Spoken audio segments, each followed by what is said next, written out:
Okay, good morning, everybody, and thank you, and we're happy to follow on a great first panel. I'm going to introduce, so I'm Kathy Strandberg, I'm a professor here at the law school, and I'm also the faculty director of the Information Law Institute here. I'm going to give very brief introductions of the panelists because I think it's much more interesting to hear what they have to say than all of their bios, but they all have really amazing, impressive bios, believe me. But let me just introduce them briefly so you know a bit about who they are. So I'll try to go in this order. So next to me is Rob Ferris, who is a research director at the Harvard's Berkman Klein Center, where he is working on the intersection of digital media and political discourse. So I think that's where I'll stop with him and try to be really brief. Then next to him is Lori Fink. Lori is she's had done a lot of different things in the kind of communications law arena. She has been a chief privacy officer for AT&T, and very recently she switched from AT&T to Xandr. So that's where she is now, and that's a little bit about Lori. Next to her is Kathy O'Neill, who was mentioned in the previous panel, is a mathematician, formerly a professor at Barnard, and then worked for a hedge fund as a quant, and now basically works about thinking about algorithms and things like that, and wrote the book that was also mentioned before that I recommend everybody, The Weapons of Math Destruction book. And then finally, next to her, we have Chris Storm, who is a legal director at Uber, leads the emerging technologies team, and provides legal support for all kinds of different parts of Uber, including their self-driving cars, their AI labs, and so on and so on and so forth. So that's the panel. And so what we're going to do is we're going to try to sort of divide our discussion as a panel into two parts, and then hopefully we'll try to leave some time at the end for questions from you. But the first thing I wanted to do, just following, since we're the second panel and we're following up on the overview panel, is to start out by giving a few specifics from the perspectives of the panelists, who I think are a really wonderfully diverse group, probably have different opinions on things, which is great, of some examples of potential benefits and potential risks of AI algorithmic systems. And I wanted to also say that our topic is automation in daily life. That's a huge topic.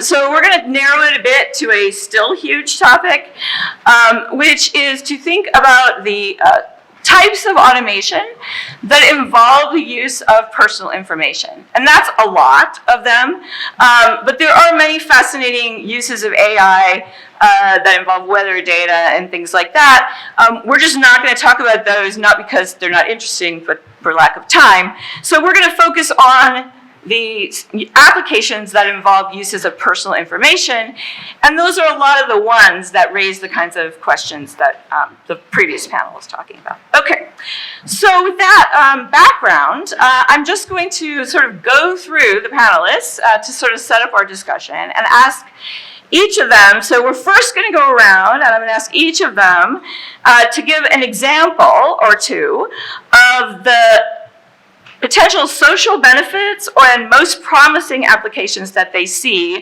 of automation in the sense that that I just mentioned. So first we're going to go around and have everybody mention a couple of benefits and promising applications, and then we'll go around again and talk about potential costs and risks. So we'll just go this way, Rob.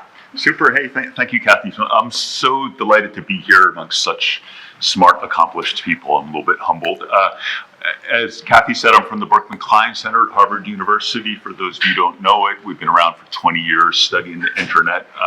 We have a large project on the ethics and governance of AI that covers things from automated vehicles to justice to many, many things.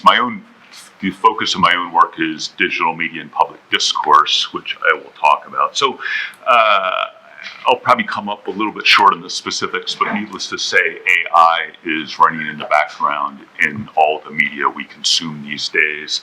The most obvious examples, of course, are how AI is shaping the content that people see on social media.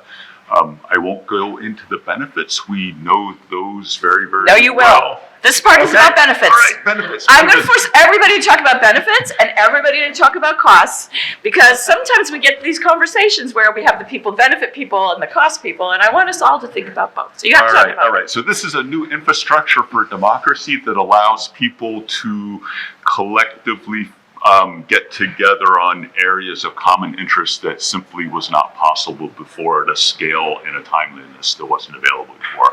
Well, I want to start a group that is middle-aged guys who are Rob Gronkowski fans who are in New York right now. The infrastructure is there for me to go on Facebook at a modest cost and see if this social movement is going to take flight or not. And that's remarkable. The ability for traditionally marginalized people to get together and talk about areas of common concern, again, much easier to do than in the past. Thank you, and thanks for letting me push you. Not at all. Push on. Okay, Lori. Yeah, and thanks, Kathy, and thanks for letting me participate on this panel. It's always a great topic, and just to do a little level set, as Rob had done as well, which is Xandr is part of the AT&T family of companies, and so it focuses on the advertising side of it. But and then in addition to that, we have our communications entertainment group, our international group, and then the more recent acquisition with Warner Media. So that's kind of the landscape in which I operate, or I support Xandr. And Xandr, as the advertising organization or operating company, really looks across the enterprise for opportunity. But I want to take this up a step, and I may violate a little bit of your focus on only the PI side of this, but I think when I look at some of the benefits from a corporate perspective, from a big enterprise perspective, you have to start with things as like network optimization. How are you going to better utilize your network? How are you going to anticipate outages, or when you have large uses of data or customer interactions going on, what are some triggers for, that you may be able to anticipate? And wouldn't it be great if you could, for instance, move customers over to a redundant network before you saw some negative impact?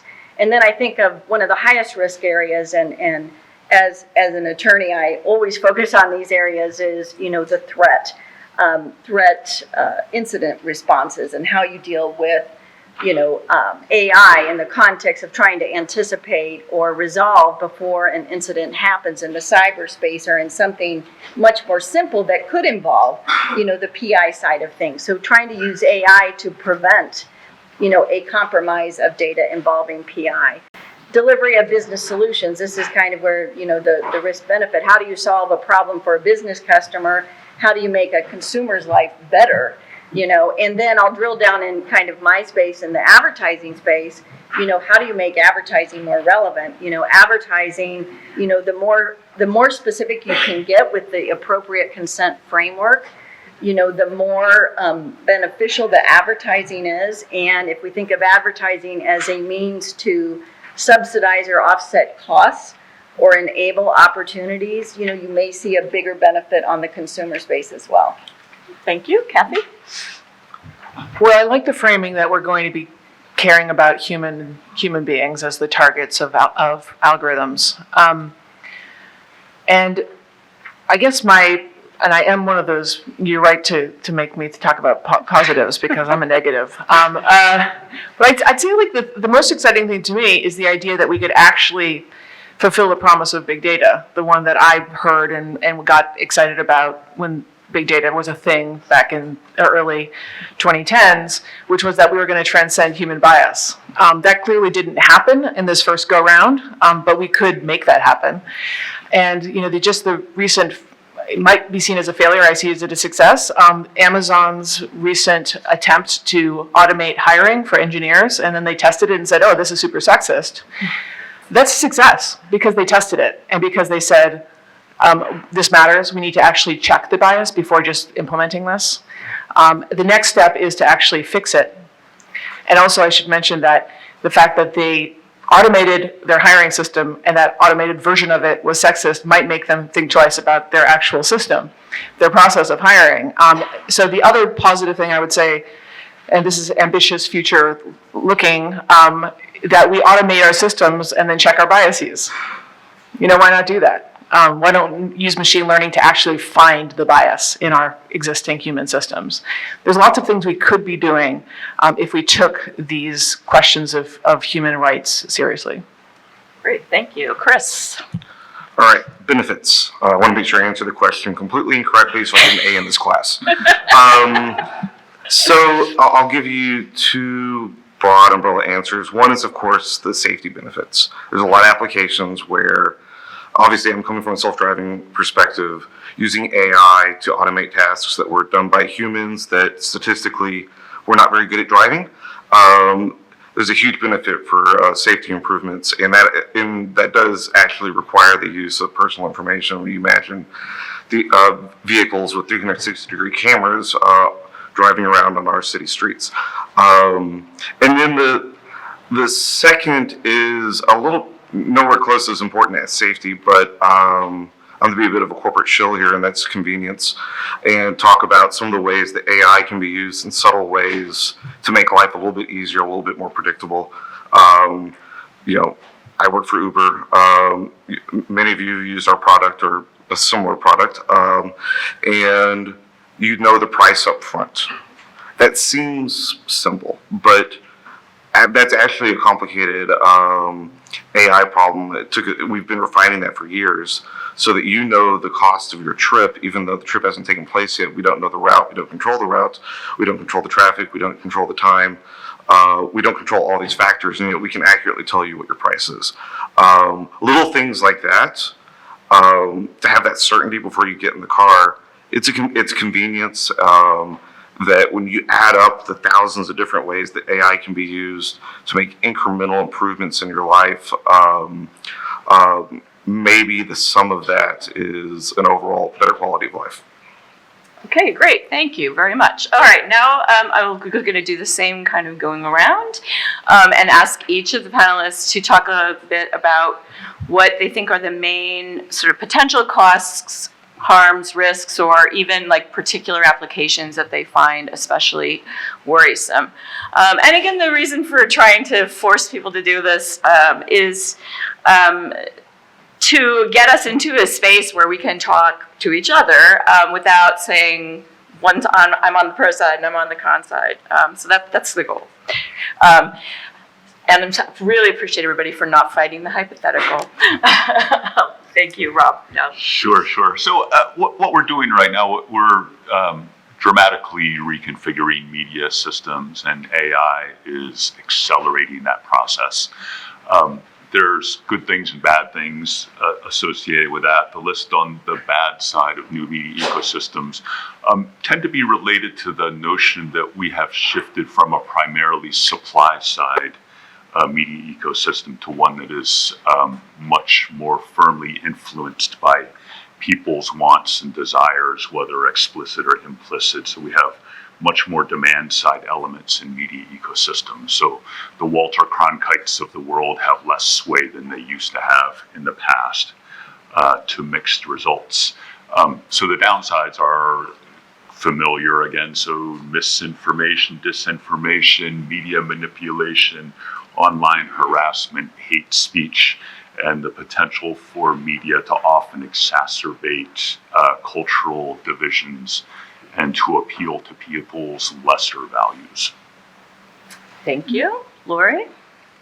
Yes, I think one of the things that always jumps out at me, and I'll be in a room and, both from, sort of my evolution with data outside of the pure communication space was in big data, in privacy, and now in my current role. And one of the things I always think you've really got to understand where the data is, and you really have to have a comprehensive inventory of the data to understand where the risks associated with AI are or exist. And one of the things I think about is sometimes we one of the biggest risks associated with AI is the fact that it's hard to define it at different times with different audiences. And so, I can sit in a room and I can ask the question, are you performing AI?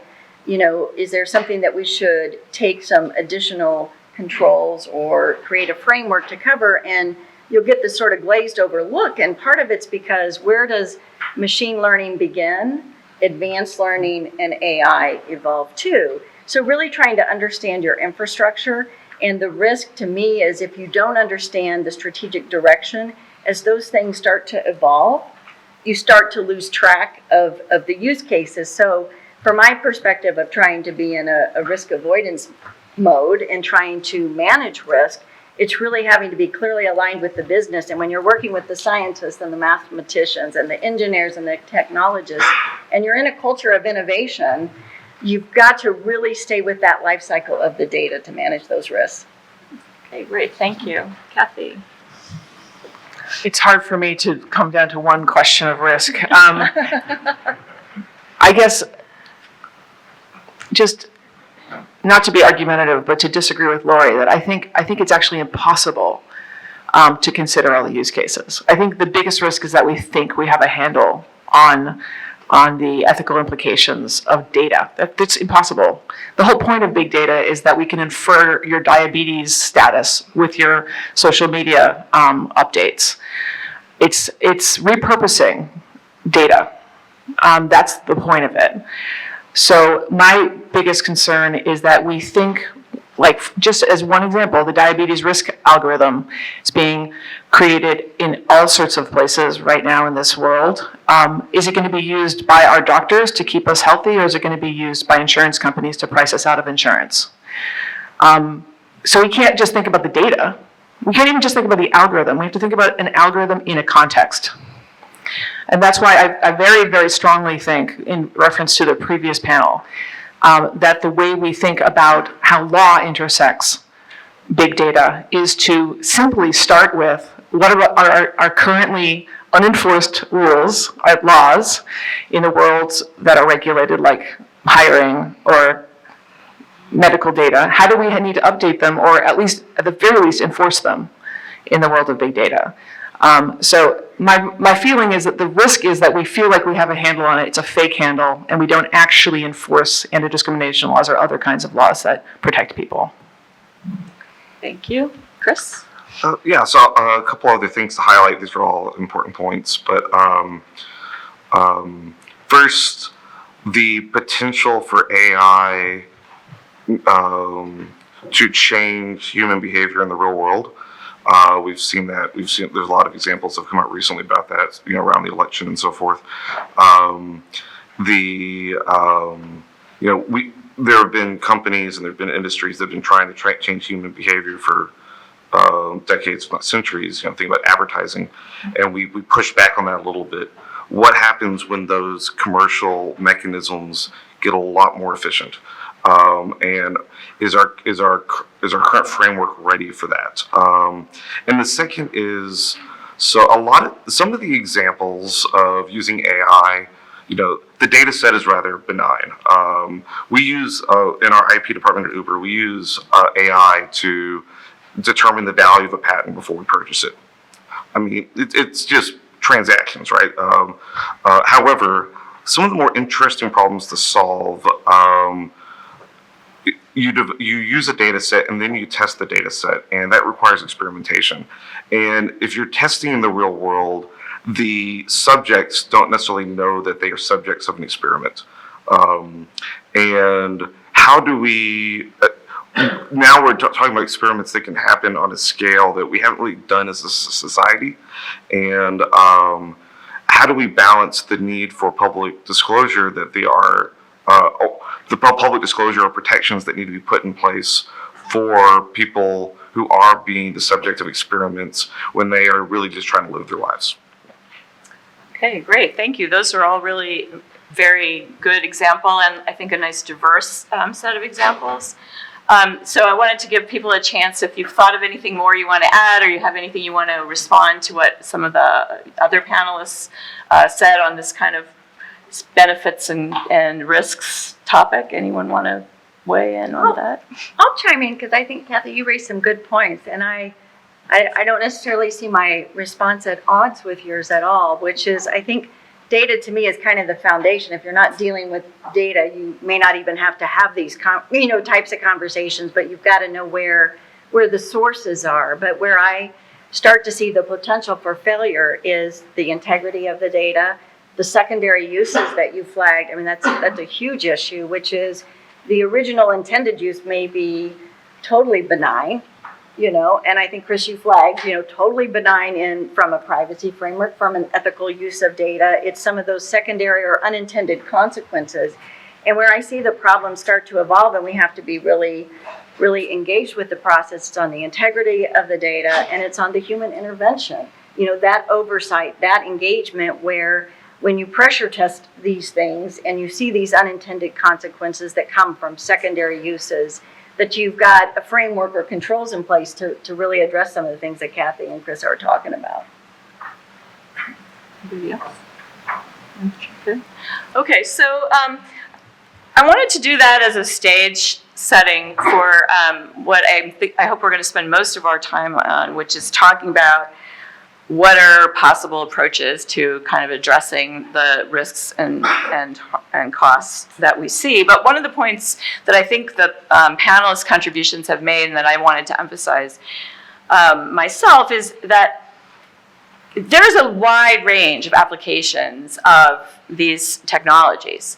And although we can talk to some extent about commonalities among them, for example, because I limited us to talking about things that involve personal information, which I think I mean in a very broad way, that means that we can say, okay, maybe almost all of these applications are going to have some privacy-related issues, because that's what we kind of said we were talking about. But also, many times we're going to have very different sorts of issues coming up in very different circumstances. So I think there is a question of to what extent we can actually do what we're going to kind of try to do next, which is to talk generally about solutions and approaches. And so I think it may very well be that we're going to, in the end, want to have as a society different approaches to different problems. And of course, we're going to fight about those. But, we might have some places where we just say, no, we're just not doing this here. And other places where we say, okay, we're going to regulate it in a certain way. And other places where we use ethical codes of ethics. So there could be many ways to approach these problems. And I think it's important to get all of us thinking about potential benefits and potential costs and risks, because that's the way we can start to have a conversation about where we really get down to thinking about what we can do. Like, what are the possible ways to address the problems? And we might fight about what we think they are or when the costs outweigh the benefits. But to some extent, you might have to make that decision and say, we're not doing this for some things. But often the question is, are we going to do it or not? Does the cost outweigh the benefits? But if we're going to do this, what do we need to do to make sure that we're not going to do it in a really harmful way?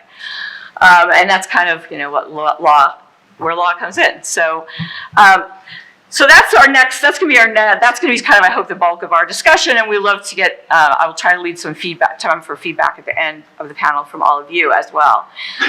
So I think that we're kind of. I was thinking during the previous panel, I was thinking about this quote supposedly from Benjamin Franklin. I have no. It may be apocryphal. And given the title of this conference, that at the end of the Constitutional Convention, he comes out and people say, "What sort of government have you created?" And he says, "A republic if you can keep it." So I think that's sort of our question about any technology of this kind in a democratic society. What do we do to keep our democratic society and other, sort of beneficial aspects of society that we want to have? Okay, so there are lots of proposals that have been made about this. So again, what I'm going to do is ask each of the panelists to talk about something that they are, particularly interested in thinking about or think is a particularly promising approach. And then I might also bring up a few that don't come up in that discussion that we can also kind of start talking about. What can we do, and which kinds of things are going to work might work for some cases and not others, and so forth. So that's the part, that's where we're gonna spend most of our time. And maybe I'll start at the opposite end this time. Ha, just when you thought you were gonna relax. So yeah, let me start with Chris and just ask you to talk about ways that you think we might address maybe the problem that you particularly talked about, or any of the problems that we've talked about. Yeah, no, I mean, I brought them up hoping that somebody else earlier in the panel would solve these problems. No, yeah. So it's I can talk a little bit about the second issue I raised at the end about experimenting on people, and it's a lesson that we've learned at Uber about when you're deploying self-driving cars in cities. There's a difference between the level of conversation that you're required to have with community stakeholders and the level of conversation that you should have with community stakeholders. And we've reset our program this year, and the bringing our cars back onto the road has been a very different process this time around. And now it's more about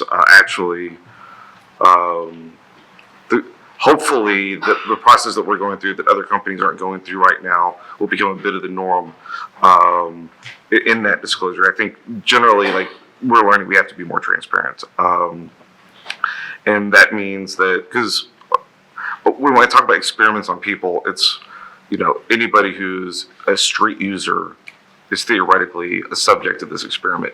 And so we owe it to them to make sure that we are safe actors and that they understand how our systems work and why we believe that this experiment in public is safe and taking us on a positive direction.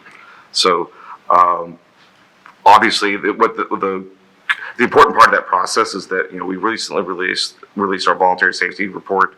We've been having these conversations. Now's the feedback, right? Now's the time where we learn what worked and where the questions still remaining. And I think getting into that two-way dialogue, we're going to learn a lot more about how do we perform experiments in a way that society is acceptable of. Yeah, so maybe let's talk about that issue a bit. I think it's an issue that's of interest probably across the board. So there are a couple of different ways that you could kind of break that apart, this question of performing experiments and also the question of how to deal with it.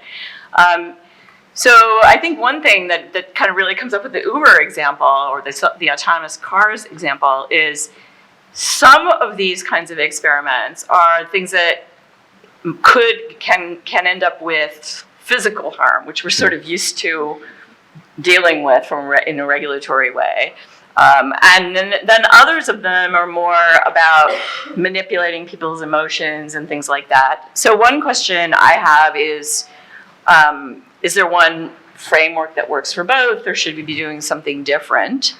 But I also wanted to ask people to think about what's the best way to handle this issue. So a while back, in sort of academic research and medical research particularly, there was a big development of institutional review boards, of ethics about informed consent, and so forth. It's not clear to me that these paradigms are actually remaining effective even for academic research, but they've never applied sort of outside federally sponsored research. So I guess one question is what kinds of things could we do to try to deal with this? So there could be we could look for self-regulatory approaches. We could require certain kinds of transparency. We could popular thing recently is for companies to have outside ethics panels. We could actually have a regulatory code about experimentation. So I wonder if people have any thoughts about those different kinds of options, or whether we need to do anything or not. Maybe we should wait. What do people think? I'll at least chime in on something that we've done that's internal within AT&T, but it's really looking outside to external experts, which is, I think sometimes you have to separate the business case and the opportunity from some of the questions of, is this the ethical or right thing to do with the data? And so if you want to kind of disentangle those a little bit, I think one option we've used is an external review board, an external board. We call it the Data Advisory Board, and it's comprised of experts. And we purposely bring them in to really challenge our thinking so that the revenue opportunity or the internal use or the unintended consequences are a little bit separated from people who kind of have their AT&T lens on, and we try to pressure test it.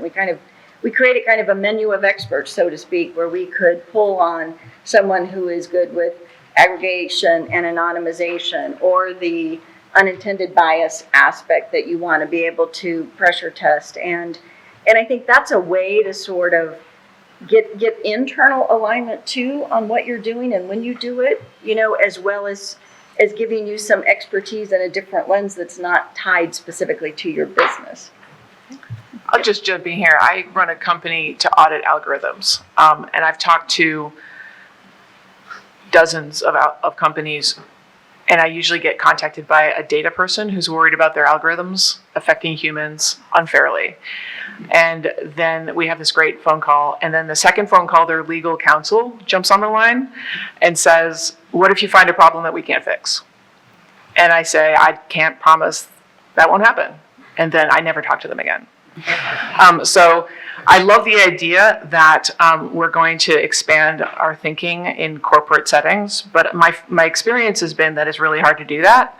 And it's really also important to realize that there's a reason it's hard to nail down the ethics of algorithms, because algorithms are literally replacing every bureaucratic process that we have, including in government.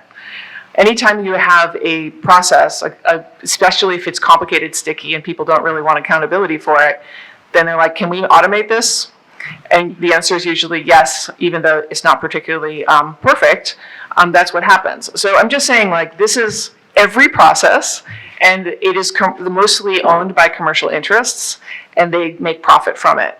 So it's really hard to actually insert an ethical framework in that. Having said that, it's not personal. I feel like there are really good people in most of the companies, if not all the companies I've talked to, who want to do better, but the actual incentives are profit, cost, risk that they will be known for trying to do this and failing. And the truth is that since the regulators have not even been enforcing the laws in the context of algorithms, there is no disincentive to not do it. There's something important there too about the timing of when this analysis takes place. I suspect that if you wait too long to engage outside experts, if you wait too long to really analyze this particular side of the issue, by that point the VP has been sold on it. The business, there's been a business plan built around it. There's now all of a sudden it's going to affect third quarter. These. By that point, it's too late. And, in terms of, you really have to get out in front of it before the idea really, people fall in love with it and it really starts to get momentum. Then maybe you have a little bit more success of saying, no, this is actually, we may have to kill this idea. And that's okay. It's just easier to do earlier in the process. And I think I'll put it on myself as an in-house attorney, we have to make sure that our process, we're so close to the business that we can find these issues before they start to get momentum. And then to your point, Lori, the value of using, in my experience, value of using an outside board, the more perspectives you can get. So if you're advising a client, how often if you're advising a client on these issues, how often after about 5 or 10 minutes do you get them to say, well, when you say it like that, it doesn't sound all that great, right? They describe it one way and then you take a different perspective, and it makes me feel good whenever I hear the different perspectives. I'm like, oh, you know what, you're right. And the flip side of that is that I fear that we never really get enough perspectives, that there's even things that I can feel really confident are a good idea, that we've vetted it, that I'm missing something. And trying to balance that between actually trying to make a decision, allow the business to proceed, those are the kind of things that keep me up at night. Is our process missing the perspective that could potentially reshape this or outright kill this project? So one of the things I puzzle over is whether we are losing the ability to effectively regulate in the public interest. So with the internet, many of us have celebrated permissionless innovation, and along with permissionless innovation is kind of a routing around existing institutional structures that allow us to understand and diagnose and monitor what's going on in the world and effectively intervene, understand what the implications of intervening are. And it's kind of related to what you were saying about IRBs. So it's not only regulation in industry, there's a reallocation in my mind of data and knowledge which transfers to power. And so I'm not sure Ben Franklin was thinking about this back then when he said that, but a lot of what has made our democracy work is the public interest institutions that are not companies, are not government. It's the academic institutions, it's the advocacy organizations, the trade groups, the industry groups.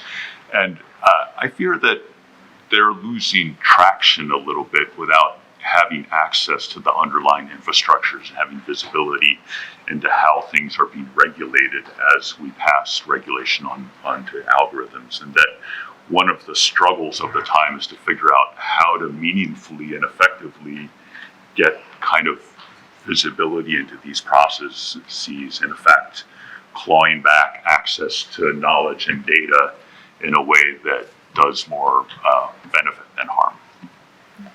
So this actually raises a couple of possible kinds of solutions that people have been proposing that I think I'd be interested in hearing you all respond to.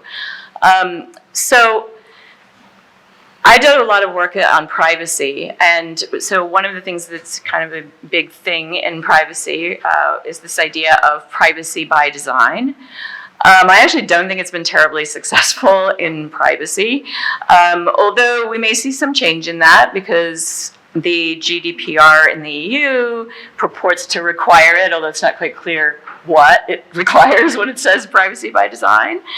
But one kind of possible way for and I'm a lawyer, so think about law, government to intervene is to require certain kinds of processes rather than say we're going to require this result, we require this process. So privacy by design or some kind of fairness by design, I mean, you can imagine different kinds of ways of putting that, might be one approach. Another similar but not quite the same approach could be the idea, this seems to be really popular one right now, the impact assessment. There's an impact assessment all the time in everything. So we have the privacy impact, we started with the environmental impact assessment, now we have the privacy impact assessment, and there's this idea of the algorithmic impact assessment. I was actually just trying to teach about autonomous vehicles, which I had to learn all about before I could teach about it. And the new bills, the pending bills on that also talk about safety assessments. So one possible way is to require whoever is going to implement algorithms, and maybe we'd have to say which ones, to do some kind of impact assessment.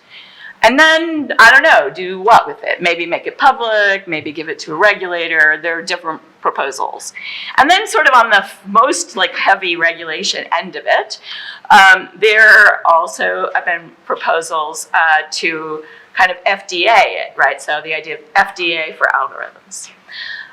So I'm curious to know what you all think about those sorts of ideas and whether they would be helpful as a sort of an addition to the things that companies might do on their own. And one of the reasons I also push on this or ask about this a bit is that doing the privacy stuff I've done for quite a while, sometimes these companies do these things and then it explodes. It becomes like a huge thing and you think, how come nobody thought about this in advance, right? How could they not have thought of this? And yet somehow they didn't, right? And even from just self-interest, you would have thought, why didn't they think of this?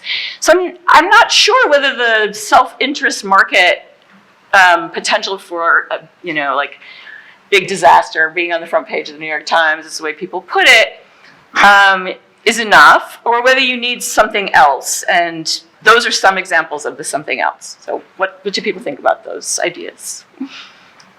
I like that idea of the FDA for algorithms. That's Andrew Tutt's idea, by the way, I should say, not mine. Well, it's not only, I know a few people Yeah. who've come up with that idea. Let me just give you an example of this, what the FDA for algorithms would look like. Before you start a large platform to matchmake employers with job seekers, you have to show that your platform is not deeply racist and sexist. That would be what the FDA would require. Currently, by the way, all of those HR platforms, as far as I know, make the case that because they don't collect information like that, they don't have to worry about that. That would probably not fly if we had an FDA for algorithms, and it would force much better standards in that industry. The one example I know of where they are actually kind of keeping track of gender issues is on Facebook, because Facebook advertising does that in general, and the results are not good. So I think it's pretty analogous to the FDA. The FDA says before you roll out a drug, show us that it works at least as well as the current treatment and doesn't kill a bunch of people. And I think we need to ask that exact same question for important algorithms that will affect us all. Can I just ask you to follow up on that? I'm curious to know how companies will show that their algorithms do what they do. What does that look like? It would require them to collect the information on gender and race, or at least infer it in batch tests. But it could be a black box algorithm. It doesn't have to expose the underlying code or trade secrets. It would just be aggregate statistics, like this is how many women versus men saw this tech job listing, or saw tech job listings in this category. It could be quite aggregate and still be a lot better than what we have right now, which is nothing. So just a reporting requirement. Yeah, like a monitor reporting requirement, an ongoing thing. And it would have to obviously based on a reasonable representation of the population that's actually using the platform. There's statistical considerations, but my point is that it's not rocket science. So in your concept, it's not just using it kind of on the front end, but it's some sort of follow-on Yes. testing that you're talking about. The point is that algorithms change, like they're updated all the time, right? If a new platform opens, then like certain population might start using a different platform. So the question of whether your platform is still working well will have to be something that is an ongoing question. There's actually there's two concepts embedded in there, and I think that before we get to an FDA for algorithms and like who's going to administer the test, we actually have to have the test. Where that specific example, we're probably further along than we are in examples where the use cases are still being created, like it would be great to know the test up front. And if we knew the test up front, then there's a lot of different ways to execute it. But when I think through like all the different requests I get for how we use our log sets, other than like the headline issues of don't be racist, don't be sexist, those types of issues, I don't know how the FDA for algorithms would administer tests that they don't actually have the tests for yet. It's a circular problem. Can I just jump in? Sorry if I'm hogging this time, but that's exactly why we need academic institutions to be thinking about these questions. And like my other pet peeve that I was hoping to bring up on this panel, which I'll just go ahead and do, is that like the computer science departments do not incentivize people to think about these very important big questions in computer science. How do we like build an algorithm to be easily auditable and testable, and this is the kind of question, and the framework itself. These are technology questions, we're definitely answerable, but we're so incentivized in computer science to get the algorithm to be faster or to use more data or whatever, to be more accurate, that we don't think about these very important questions, which literally will not happen outside of academia because of the commercial interests. So I could mention that, in fact, there is work going on, and in particular here at NYU at the AI Now Institute, for people setting out ideas or suggestions for how you would design an algorithmic impact assessment. And I think that probably a lot of that is the same work, right? So the algorithmic impact assessment idea there are different things you could do with it. You could say you have to have one. You could say you have to have one and you have to give it to this agency that's going to, evaluate it. You could say you have to have one and you have to publish it. So there are different things, but this question of how to do it. But I also agree that there's a lot more work to be done, and in fact that it might not be enough to just have like a general thing of how we are going to evaluate every algorithm, because there are very many different kinds of cases. So I think that that's a very good point, and I'm like happy to say that there was work going on here at NYU at the AI Now Institute to work on that. But and in the proposed autonomous vehicle regulations, there are 2 proposals in there in the 2 bills of what the safety assessment, at least that's just focusing on safety, but what the safety assessment would look like. So there is ongoing thinking about this, and I think that it's sort of interesting to think about what should go in it. Also, with respect to the bias issue, there may be also work that needs to be done in the law, because in a lot of areas, in commercial areas, there's essentially no anti-discrimination law, say for advertising and stuff like that. But in things like employment, housing, credit, there is, and then there's some constitutional protections. But those are also very much, in the old days, and they're very much intentional bias focused. They tend to be quite focused that way. Some use of disparate impact. But part of the problem there, which somebody mentioned, is that there is a kind of, we're better off if we just don't collect this information, because then we can't be, and so that may also require some, either just some updated understanding of the law, or maybe even some legal changes. Somebody mentioned also the existing law. So it is true that existing law is useful or is being used in some of these circumstances. Facebook is now being subject to, I think, something like 5 discriminatory advertising lawsuits that are ongoing because of targeting. But one of the complications related to that for platforms like Facebook is this platform kind of immunity from suit for what people do on your platform that we put in place way back toward the beginning of the internet, called Communications Decency Act 230. That doesn't even going to apply to all these systems, but it might apply to many of them. And so that's kind of another legal question about when should liability come in. All right, so so I wanted to ask for another idea or another thing we could talk about in terms of what might be important in terms of regulation, unless somebody has something else they're dying to say about this one.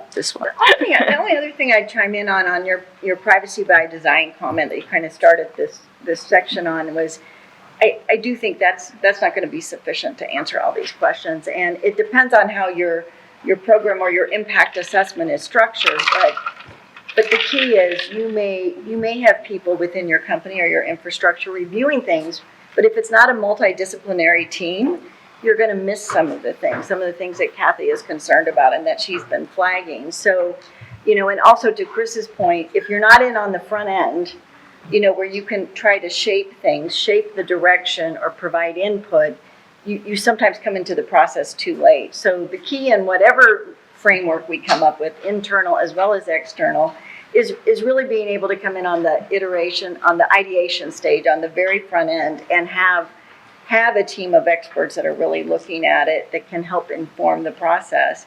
And you have to stay with it, because as those algorithms change, as Kathy has flagged, your risk issues and the unintended consequences are going to continue to change. So you've got to stay with it through the life cycle of those algorithms.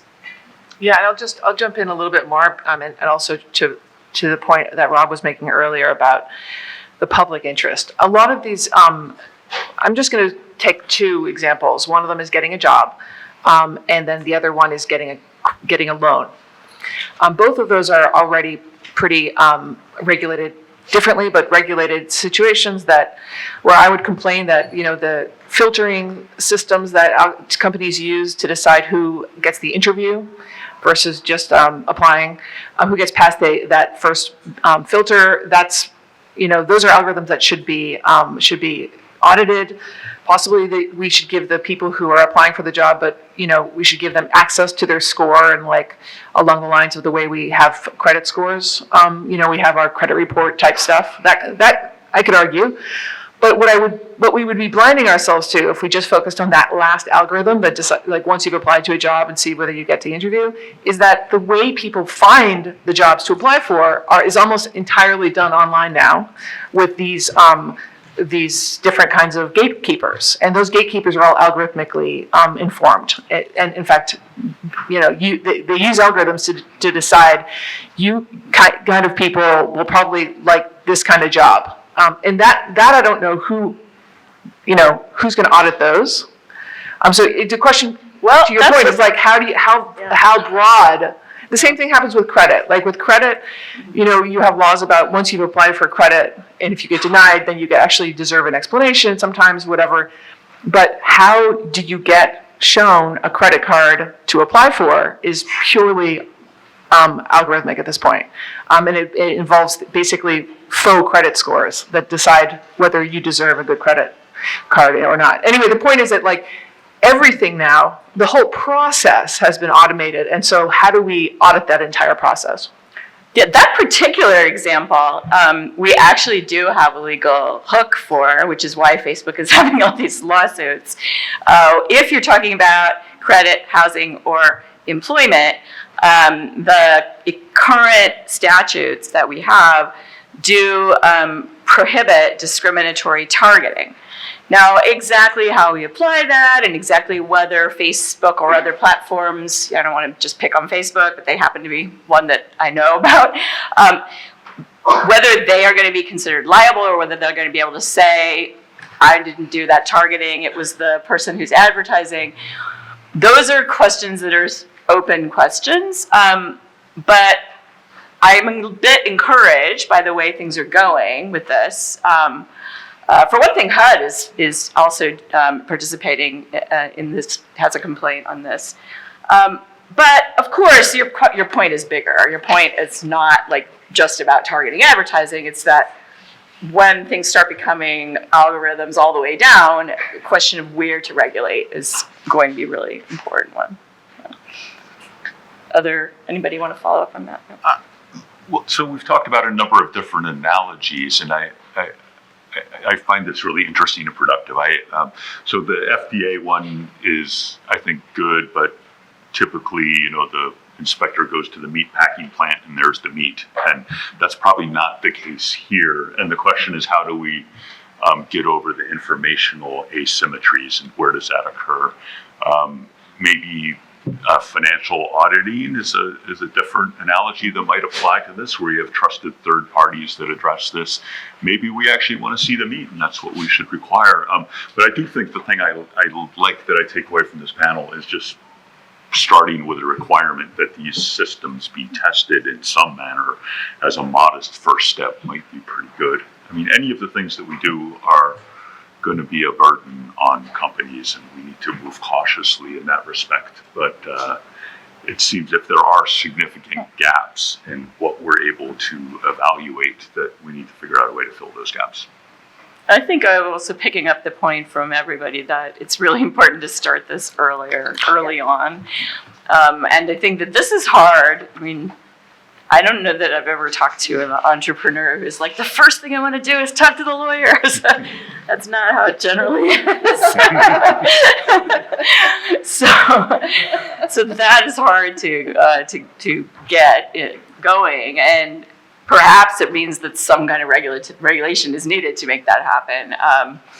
Or I don't know, or maybe there are maybe the people providing the funding could start to care about that, right? So there's different ways to think about that. You look like you want to say something. Catching it earlier, it sounds like a solution, but it actually just raises more problems because a couple of reasons. One is analyzing a half-baked idea is hard. A lot of times, when I do find out about things early, it's not ready for a PIA.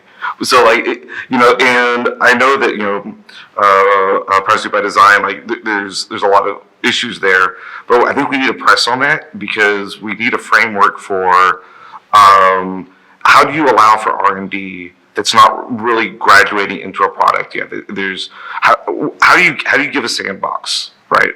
And if you have to solve those problems before you can actually advise during the early stages.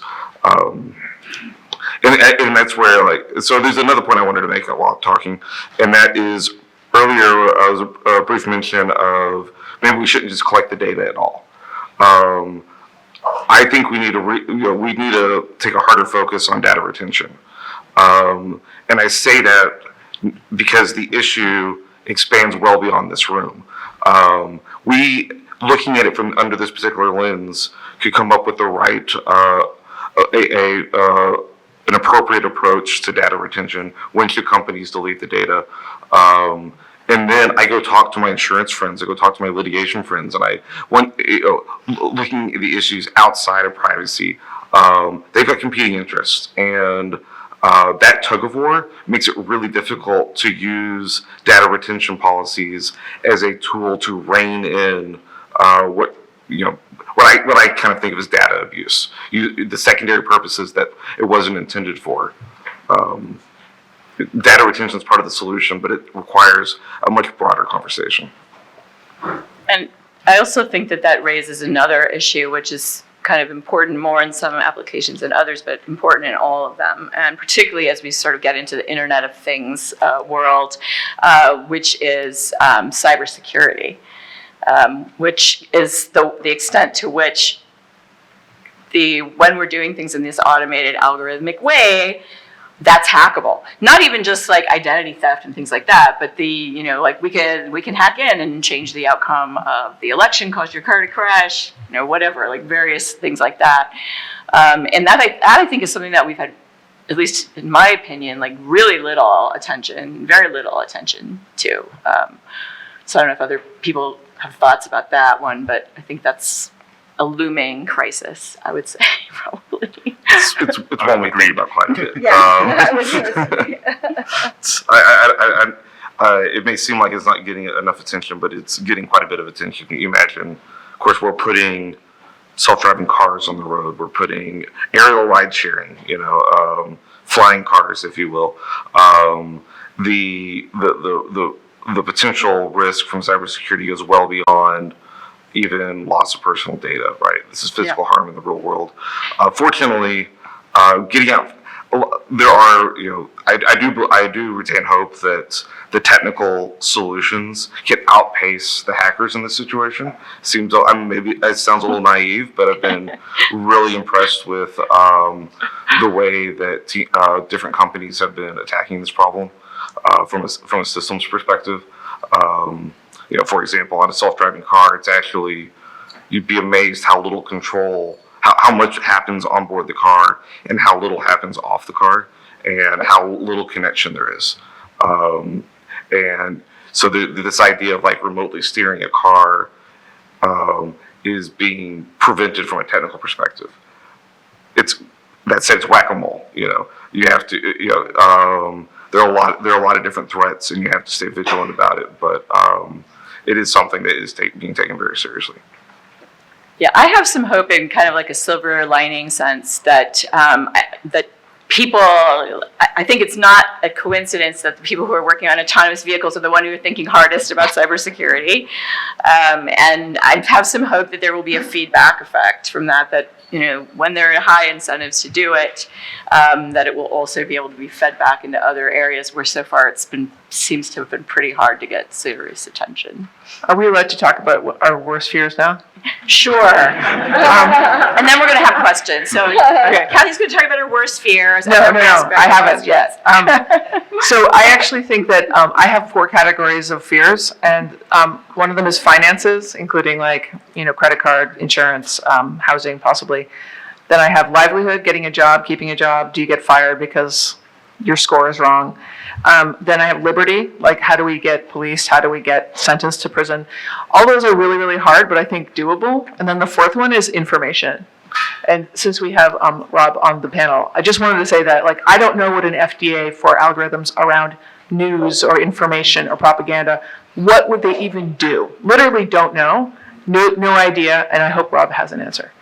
Well, they would just distinguish what's true and not. They wanted. It's easy. No, it's tremendously hard there. I think in the information space, there's one proposal, there's a bill that is currently going nowhere, the Honest Ads Act, which is just, at least if you're doing political advertising, extend that to the online space. Seems to make sense. But everything collides with freedom of expression very, very quickly in this space. And the delta between what we're comfortable with applying legally to the to a free expression, political expression, and our ethical and normative expectations of public discourse is really, really broad. And I don't know what an answer to that is, apart from the political sphere, which is let's correct it in the ballot box. Okay, so now I think we still have a few minutes to take questions and comments from the audience, and so yes. I can't see anybody's name, so I'm going to go first you, then you. Great panel, thank you. I'm sorry. Yeah, so I'm Gautam Jaggi with EY. There was a lot of discussion about an FDA for AI regulation.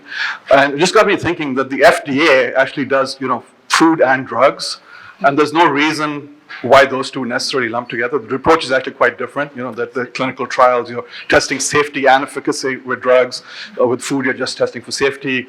And that also just got me thinking then, we're talking about different use cases and we're talking about different ethical norms, if you would. And if we were to see regulatory bodies emerge, we so far have been used to seeing different regulators for different sectors, right? So here, what might we instead see more horizontal? That if you're looking at bias, for instance, across all sectors or across all use cases, what you're testing for is kind of similar. So you might have a regulator for bias as opposed to a regulator for a sector. So I'm just curious which way you see that evolving. I'd at least chime in and say, in a lot of these areas, like in regulation, you need to have it be technology neutral. That's something I would advocate for, technology neutral. So if you're going to try to regulate in a particular space, you can't have, multiple different organizations attempting to regulate. That's certainly been the space on the privacy side, where we advocate for a privacy neutral, a technology neutral approach. The other thing I think you have to always keep in mind whenever you talk about any type of framework is in this type of space, and like you mentioned, the Honest Ads Act, you need to really focus on, do you want a national framework or a state by state? We're getting in some of these spaces on the political side some state by state influence. It makes it really hard to operate a national, international business when you have all these different types of frameworks. So I just think we ought to keep that in mind as we're talking about these tough issues about how do you do it in a holistic way, because at least in my case, when you're talking about a global company, you've really got to care for that, as you think about the framework. I like the idea of the FDAA. I could just mention one thing about that, which is that this is a question that's not only related to algorithms. So there have been proposals. I also do innovation policy stuff. There were proposals, unsuccessful proposals, but for a long time to have some sort of agency that would try to coordinate what different agencies and different sectors are doing with respect to innovation policy. So the closest thing I can come up with that, and I'm not an administrative law expert, is OIRA, which kind of does the cost-benefit analysis across all agencies for important regulations. So maybe some kind of paradigm like that, I don't know, might be a possibility. Okay, next question. I love your earrings. I'm sorry I shouldn't say this in public, but they're so cool. My name is Adzila Amani, and I'm from a grassroots group called Rethink Link NYC. And I'm really excited to hear about the discussion about stakeholders.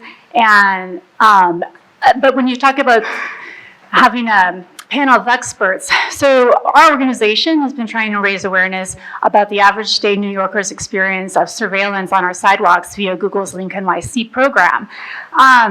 When you talk about intended use of data and secondary use of data, when the corporations themselves have as their intended use of data being shielded in secret from the public, basically the cameras on the Links NYC, the behavior analysis, et cetera, that is their first primary use that they're being very disingenuous about explaining. And then the lobbying to have our politicians, like you said, before they're even on the street, the politicians are there. So my question or my demand really is that, past the time for regulating bodies in the FDA, this on our street surveys, 95% of people identify this as Big Brother. We don't have the bandwidth as citizens. If we want to continue living in a free society, we cannot have the word that has been not used is surveillance capitalism. When our thoughts and behaviors, our communications, when our public spaces become corporate spaces, this is no longer a democratic society. Just any thoughts that you have on that? Thank you.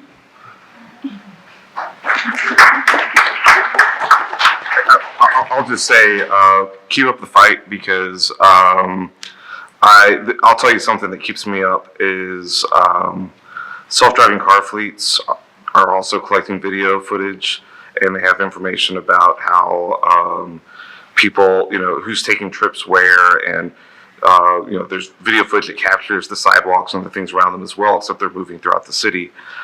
I want to limit that use to developing self-driving car technology and for safe uses. And there's a fear that at some point a police agency of some kind will want to use that for what will ostensibly be a very important purpose of catching criminals or whatever it is they're doing. But that's a leap. And efforts like what you're describing to try to prevent that before that request happens is huge. So keep up the fight. I'll just add that to your point, like I think the NYC Link, and I don't know this for a fact because nobody can know anything, has an agreement with the NYPD to give information to them about specific whereabouts of specific people. And it's just, I think we should all know about that. We should have that's not democracy as far as I'm concerned. And I'll just chime in on this issue of transparency that you're raising, which is whether it's a primary use or a secondary use, you've got to be clear about how you're using the data, and you've also got to be clear about what choices people have around it. If you're not clear about those things, you're not managing the data in a responsible and an ethical way, or the customers that are impacted or the people that are impacted. Yeah. I'll just chime in as well. So I'm very sympathetic with that. This is a looming problem that we're not taking as seriously as we might. Underlying it is a political values-based debate that we need to have over what's appropriate and inappropriate data collection and data use that we're going to have to deal with at a political level at some time in some place. Again, a useful starting point with this would be effective reporting requirements so that we understand the scope of the problem better than we do now. Julia. Hi, I'm Julia Paz. I'm a research fellow here at NYU. And actually my question follows quite neatly from that quite urgent demand. And I have been struck in this panel in the former that there's quite a rarefied way in which we're talking about the sort of problems that we face. And it feels a bit like the cogitations of if you were a group of internal employees thinking about how you might work to be engaging in best practice for self-regulation. And I wanted to just take that question and ask you each, following Kathy's nice example, can you name an actor that currently exists that is actually providing any external pressure on what you might do internally? So the example of these sort of population-wide experiments or data abuse, I think, pose very significant challenges to the democracy. Are there media actors, civil society actors, something like Cathy O'Neill's company that actually presently pose any sort of external expectations and constraints on what is done internally? Thanks. It's kind of a long list, actually. In some respects, I mean, you've seen the scrutiny that our company's been under from a variety of fronts. And so if we differentiate between outside actors who have the ability to drop the hammer In terms of investigation, we do have a number of investigations that have been ongoing, not necessarily to these issues, although there's some interplay. But then the soft pressure. So I talked before about the difference between who you must talk to before deploying a self-driving car in a city and who you should talk to. Those conversations, we actually, once you have the conversation, you can't really tell the mayor no, right? If you invite the mayor to tell you, or whoever it is, I'm not going to pick on a mayor, but once you have the conversation, going against their request is really difficult. And so it's a soft pressure because that particular government actor may not have the ability to drop the hammer, but you still have to comply anyways. I'll just jump in, and it's very important for everyone to realize that self-driving cars is an absolute exception in terms of public scrutiny, right? The stuff the stuff I'm really talking about is absolutely like business to business algorithms that no human being even knows is happening. So there is real scrutiny. There is real scrutiny for self-driving cars, and there should be, but at the end of the day, we can ask them to self-regulate because nobody wants to be known as the company that kills people. Whereas in almost every other example, the answer to your question is no, and my company definitely doesn't have any leverage. The only leverage I see is public scrutiny. Like there was a little shareholder pressure on Facebook last week for the first time. That's very much an exception. Okay, I think we are running out of time, so we have at least one more. Oh, two more questions. Great. Fantastic. Hi, good morning. My name is Mihia. I am an artist, scholar, activist. And this is rather a wide question, so please feel free to sort of pare it down if that seems most appropriate for your response. But I was wondering what kinds of formal architecture you use in your workspaces to prevent systems of oppression from affecting your data collection or data processing. So for example, how do you remove white supremacy from collecting geospatial data for self-driving cars? That sort of idea. I think that example was targeted to me. Right. So the development of this technology right now, we only work in a few cities and we only work in a few neighborhoods, and going into it, we know that ultimately is not sufficient. The biggest thing we can do is vary the sample size and make sure that we get representations of all aspects of street life so that we're prepared for it. Right now, honestly, because we're limited in a variety of ways, the number of cities we're in, where we can operate, and frankly, data's expensive. We don't really talk about that much, but the storage cost alone for the data collected off of a self-driving car is more expensive than an UberX trip, right? So we have a lot of ways to go to figure this out. And as we expand, that's where those issues are going to be tackled. Right now, the sample size is so small that we just have to acknowledge that it is small and that we are not fully solving the problem based on where we are now. Go ahead. Okay. Hi, my name's Krista Brown, and I recently left my job, so I'm unemployed, but I am curious about blockchain technology, aside from cryptocurrency, just whether or not there's discussion going on as to whether it will kind of eliminate gatekeepers and increase distribution of information, sort of to what Kathy O'Neill was speaking about in terms of job access, or whether it will become harder to regulate, and yeah, just your thoughts on that. Go ahead. I will tell you that I've never heard of blockchain solving any problems. I do have a pending requisition for an attorney, and so if you're looking, apply. No, actually, I think that's what you said, Kathy, is I completely agree.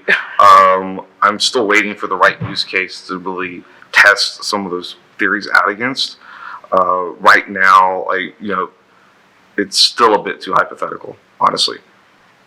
Yeah, my sense, I was actually just at a recent conference where there was a big debate about this, so I'm not an expert on it at all, but just based on that, my sense is that there are going to be some useful use cases, but it's not going to solve all the world's problems, just like the internet didn't solve all the world's problems. We're going to have the same governance problems reproducing themselves there.